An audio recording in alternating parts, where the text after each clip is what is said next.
నా పేరు SS Moid, లోలోనా company MD నండి. లోలోనా కంపెనీ 2008 నుంచి ఉంది, ఇప్పుడే ఈ మధ్యలో వచ్చింది కూడా కాదు. అప్పటి నుంచి కార్పొరేట్ అగ్రికల్చర్ కాన్సెప్ట్, రకరకాల కాన్సెప్ట్ మీద పనిచేసింది. హాస్టల్, గేదెల, ఆవుల, బర్రెల హాస్టల్ అని కూడా చాలా కాన్సెప్ట్ చేసింది. మా కామారెడ్డిలో కూడా మాకు ఫామ్ ఉంది. సో ఇవన్నీ పక్కన పెడితే ఇప్పుడు ఈ వీడియో తయారు చేసి మాకు మేము ఇంట్రడ్యూస్ చేసుకోవడానికి కారణాలు ఉన్నాయి. ఇక్కడ నుంచి నేను సొంతగా యూట్యూబ్ ఛానల్ కూడా పెడుతున్నా. అందులో ఆ ఛానల్లో రోజు మన ఎవరైతే బెనిఫిషరీస్ ఉన్నారో, గుల్ల కుర్మలు కానివ్వండి, దళిత బంధు కానివ్వండి, ప్రభుత్వం మంచి చేయాలన్న ఉద్దేశంతో అప్పులు సప్పులు వేల కోట్లు చేసి కూడా వీళ్ళందరూ బాగుపడాలన్న ఉద్దేశంతో ప్రభుత్వం ఎన్నో మంచి చేయాలని మా కేసీఆర్ గారు భారతదేశంలో ఎవ్వరు చేయని పనులు కూడా చేస్తుంటే మధ్యలో దళారుల బెడద, బ్రోకర్నా కొడుకుల బెడద ఎక్కువైపోయి మళ్ళా ఎవరు అధికారులు కొందరు, అందరు కాదు, ఎవరైతే అధికారులు కకృతి వల్ల, కొందరు అధికారుల కకృతి వల్ల ఇది పక్కదోవ పడుతుంది. కాబట్టి నా మీద కూడా లేనిపోని నిందలు మా లోలోనా కంపెనీ మీద వచ్చినాయి. ఏకైక కంపెనీ అండి లోలోనా, స్టేట్ వైడ్ గా జియో సర్క్యులేషన్ ఇది పాస్ అయ్యి గవర్నమెంట్ ఆర్డర్ ప్రొసీడింగ్ తో వెళ్ళి మళ్ళీ స్టేట్ వైడ్ గా కూడా ఈ లైఫ్ స్టాక్ మళ్ళీ అగ్రికల్చర్ ప్రొడ్యూస్ చేయడానికి మాకు లైసెన్స్ ఉండి కూడా మేము తీసి చేస్తున్న ఏకైక వ్యక్తులం మేమే, మిగతా అంతా బ్రోకర్సే. సో లోలోనా కంపెనీ ఇప్పుడు ఈ ఎవరు ఏదైతే ఈ గొల్ల కుర్మలు ఉన్నారో ప్రభుత్వం కేసీఆర్ గారు అద్భుతంగా వాళ్లకు ఆర్థికంగా ఎదగాలన్న ఉద్దేశంతో సబ్సిడీ మీద ఎవరైతే గొర్రెలు సరఫరా చేస్తున్నారో ఈ బిజినెస్ లోకి వచ్చినాం. ఎందుకు వచ్చినామంటే ఆల్రెడీ ఈ బిజినెస్ లో చాలా చాలా ఘోరాలు, నేరాలు జరిగినాయని ముఖ్యమంత్రి, గౌరవనీయులైనటువంటి ముఖ్యమంత్రి గారి దృష్టిలో ఉండే ఆ జరిగిన ఘోరాల నేరాలు ఎవరి వల్లనో వాళ్ళందరినీ పక్కన పెట్టి చేద్దామన్న ఉద్దేశంతో చేసిండు. కానీ ఎంత చేసినా ఈ బ్రోకర్లు అనేటోళ్ళు వ్యవస్థను చెడగొడతారు, ఆ జవాబుదారీగా ఉండరు.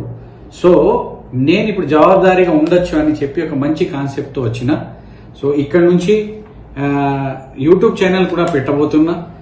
దళిత బంధు మరియు ఈ గొర్రెల పెంపకం రైతులకు, బెనిఫిషరీస్ కి ప్రభుత్వ ఉద్దేశం నెరవేరాలనే ఒక మంచి ఉద్దేశంతో అవేర్నెస్ వాళ్ళందరిలో కల్పించడానికి నేను ఒక కొత్త ఛానల్ అతి త్వరలో ఫుల్లీ ఎక్విప్మెంట్ తో తయారు చేయబోతున్నా. ఇక దయచేసి అధికారులు మీరు కొంచెం జాగ్రత్తగా ఉండండి. ఎల్లన్న గారు కూడా ఇంత విర్రవేగిండ్రు.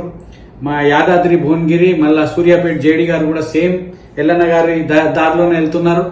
ఇక ఆయన 2 నెలలు జైలు కూడు చిప్పకూడు తిన్నాడు. ఇక మీరు కూడా ఆల్ ది బెస్ట్. పక్క ఎలక్షన్ల ముందు మీకు చిప్పకూడు తినిపిస్తా. ఎందుకంటే మీ అన్ని నాకు తెలుసు. జాగ్రత్త, నేను ఏది చేసినా చెప్పి చేస్తా.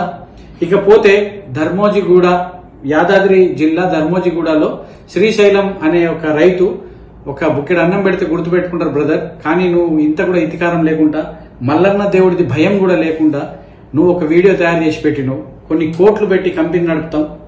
ఆ కోట్లు నువ్వు ఒక వీడియో క్వార్టర్కి అమ్ముడు పోయి 18,000 రూపాయలు, 18 మంది రైతులకు 18,000 రూపాయలకు నువ్వు అమ్ముడు పోయి నువ్వు చేసినటువంటి కథ ఏదైతే ఉందో దానికి నేను సుప్రీంకోర్టు దాకా వెళ్తా. విన్నావా బ్రదర్?